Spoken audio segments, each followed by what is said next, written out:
Patay ang isang magsasaka matapos barilin ng kapwa niya magsasaka sa Mapandan, Pangasinan. Sa Cotabato City naman nasawi ang isang bata at isang barangay tanod sa dalawang insidente ng pamamaril. Makibalita tayo kay Victoria Tulad. Tinadtad ng tama ng bala ang tapat ng bahay ng isang barangay kagawad sa Barangay Rosario Heights sa Cotabato City kagabi. Lubos na napinsala ang bahay. Ilang oras lang matapos nito, isa pang bahay sa barangay ang tinamaan ng bala. Tumagos ito sa dingding at tumama sa isang batang 5 taong gulang na naghahapunan ng oras na iyon. Patay ang bata. Hindi pa rin natutukoy ng pulisya kung sino ang mga salarin sa magkasunod na insidente ng pamamaril.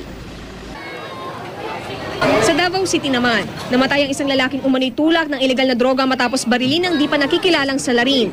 Ayon sa pulisya, sa mukha pinaputukan ang lalaki. Aminado naman ang pamilya ng biktima na sangkot siya sa bentahan ng droga, pero hindi raw nila alam kung bakit siya pinatay. Sa Cebu City, sugatan ng isang pasahero ng jeep matapos barilin ng hold-upper. Tinamaan ng bala sa tuhod ang biktima. 3 di pa nakikilalang lalaki ang itinuturong nagsagawa sa krimen kaninang madaling araw. Nakuha ang pera at ilang gamit ng mga pasahero.